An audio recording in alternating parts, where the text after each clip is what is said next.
Yeah, what do you look for in a woman? I like someone who likes to go to church and values the relationship with God. I like someone, okay.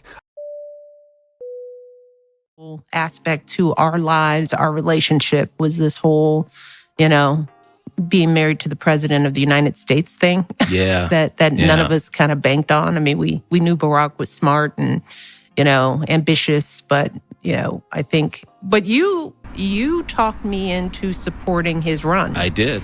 And he was smart enough to know that he needed to come to you and sell you on the idea. Barack came to me and he's like, I can't convince your sister to go along with this. And I'm like, whoa, go along with what? And it's like, I think I'm going to run for president. And I was like, what? I convinced you to not penalize him for being really good at what he does. Traditionally speaking, spring is the season of celebrating not only vitality, which can be seen in the celebrations of Easter, or simply being the beginning of the calendar for most cultures, but it's also the season that most people just happen to get married in. And it's a romantic season because spring is a symbol of rebirth, of new life. However, these days, in the romantic department, we seem to see everything except that. I moved out of 5 houses to leave a man. I will leave you I'm the leaving queen. I will leave you in a second. When I saw Michelle Obama say that she needed to be encouraged by her brother to support her husband running for president, I felt like that was the nail in the coffin for Black love. It was the perfect couple for many of us, that a strong Black woman marrying a half African, half white guy who's classified as Black in America. It was a picture perfect story. And now at the end of all of it, we see it's far from it. That she did not want to play second fiddle to her husband, who had aspirations of being a great man. Maybe even she wanted the spotlight. And now even Michelle Obama is saying, Black love? Nah. They don't miss a traditional woman. They miss women with no way out. Men will tell you they miss the days when women stayed home, raised the kids, let the husband provide. And in a perfect world with a perfect man, that would be beautiful. A partnership built on love, respect, and security. But we don't live in a perfect world. The setup has left too many women trapped, not cherished, and controlled. What happens when she can't leave? When she has no say, when she's not staying out of love but out of survival? Because control doesn't always come from force, it comes from dependency. And the truth is, some men don't want to protect you, they just want to own you. What's painfully clear now is that Michelle Obama felt trapped in her marriage.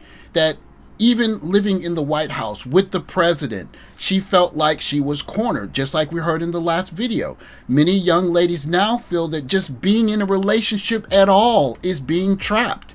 And they long for doing whatever they want whenever they want. And you can call that a lot of different things, but what you can't call it is love. It looks like there's just a new kind of love in the air, and it's not traditional at all. This is about things you're too young to understand, little man.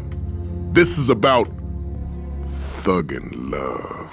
But what he didn't realize was I was plotting. Yeah. I was plotting against him. I was plotting against him to make him mine. And I'm such a good actress. I'm such a good actress, he didn't even realize what was going on. I'm such a great actress, he didn't realize what I was going on. Okay. He didn't realize it. So the shoot that we were doing was for a pilot television show. So while we were doing the shoot, I put my little Sydney Star spell on him while we were looking at each other, because the photographer said, look at her. He's like, I don't really want to look at her directly. I was like, look at me now. And when he looked at me, I did the shakundala kundala. What is and that? That's when I make a fall in love. Ooh, what do you do? It's all I gotta do is do that little twinkle in my eye. And I told him, Daddy. Did she twinkle in your eye? It's the video on my page. When he looked at me, it literally was like, I loved you, man. What? You broke my heart, man. All jokes aside, I take no issue with whom Darius McCray chooses to date, the fashion in which he chooses to date, etc. He's free. This is 2025. He can do as he chooses with whom he chooses to do whatever with. But what really struck me about this particular interview is that the way that he's sitting next to his mate in a romantic fashion is what we used to see on a wide basis with men and women. A man sitting next to his woman, I'm proud that this is my girl, and the woman sitting next to her man saying, this is the way I got him to look at me. That is something that we stopped seeing. Now, the only normal love, the new black love, is permutations of the old love. And what used to be traditional is now toxic in many people's eyes. As we see young ladies celebrate the fact that they're 40, 50, 60, have no kids and no man. Black love has turned on its head. I got that dog in love. I got that dog in love. Rest in peace to George Foreman. As we celebrate his homegoing, we are reminded of how multifaceted masculinity is. He reinvented himself after a devastating loss to become a multi-millionaire by grilling burgers on a very convenient grill. And he continued fighting well into his 50s. But make no mistake about it, the masculine presence that he was in the Rumble in the Jungle could not be denied. Raw masculinity. And it took a man to confront his deepest fears to walk in that ring and confront and beat this man. Why are you all looking so damn scared? Act like you're going to a funeral. I'm the one fighting. George Foreman. You've been believing all that stuff you've been reading about how hard he hits. George Foreman knocked down Joe Frazier. He'll destroy the kid. The hell with George Foreman. When you get out here, if you're afraid, just smile. Just act like you're happy. I'm not gonna win the fight if I went out thinking like you. Damn George Foreman.